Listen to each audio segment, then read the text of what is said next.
অনেক সময় আমরা ভেন্ডরকে আগেই টাকা পেমেন্ট করে থাকি এবং ভেন্ডর পরবর্তীতে তার প্রোডাক্টগুলো আমাদের কাছে পাঠিয়ে দেয়। তো এক্ষেত্রে আল হিসাবে কিভাবে ম্যানেজ করবেন? আল হিসাবে যদি সরাসরি কোনো প্রোডাক্টকে পারচেজ করা হয়, আমি একটি প্রোডাক্টকে পারচেজ করে দেখাচ্ছি। আম ক্রিয়েট পারচেজ। এখানে একজন ভেন্ডরকে আমি এড করে দেখাচ্ছি। এখানে ফর এক্সাম্পল আমরা অ্যাপল চার্জার আমরা এই প্রোডাক্টটি ১০ পিস পারচেজ করব। তো আমি যদি সেভ পারচেজ দেই, দেখুন এইখানে সরাসরি প্রোডাক্টটির রিসিপ্ট দেখাচ্ছে এবং আমরা যদি প্রোডাক্ট সেকশনে যাই, আমাদের অ্যাপল চার্জার দেখুন ১০ পিস দেখাচ্ছে।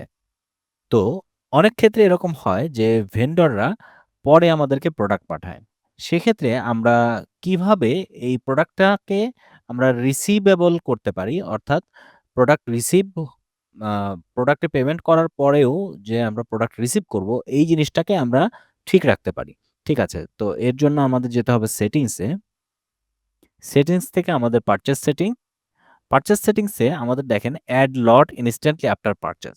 তার মানে পারচেজ করার সাথে, সাথেই লটটা এড হবে কিনা এটা ইয়েস করা আছে। আমরা এটাকে নো করে দিব। নো করে এটাকে আমরা আপডেট করে দিচ্ছি। এখন যদি আমি আপনাদেরকে এই অ্যাপল চার্জার আবার পারচেজ করে দেখাই,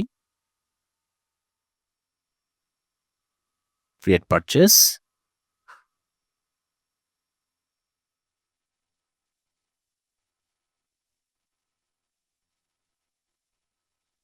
আচ্ছা অ্যাপল চার্জার আমি যদি আবার এবার ১৫ পিস পারচেজ করি, এবার আমি সেভ করি।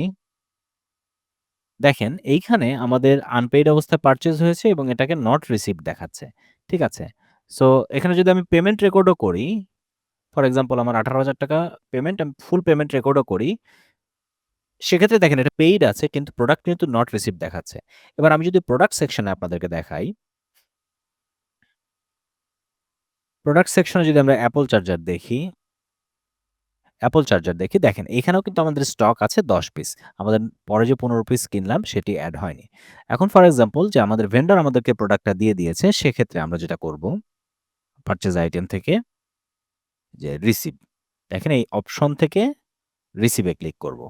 রিসিভ এ ক্লিক করার পর আমরা ফুল কোয়ান্টিটি বুঝে পেয়েছি কিনা জাস্ট চেক মার্ক করব এবং রিসিভ এ ক্লিক করব। এর পরবর্তীতে সাথে, সাথে আমাদের প্রোডাক্টটা রিসিভ হয়ে যাবে এবং আমরা যদি আমাদের প্রোডাক্ট সেকশনে আবার যাই, গিয়ে যদি আমাদের আ অ্যাপল চার্জার অ্যাপল চার্জারটা দেখায়, দেখেন এখন এখানে আমাদের স্টক কোয়ান্টিটি 25 পিস হয়ে গেছে।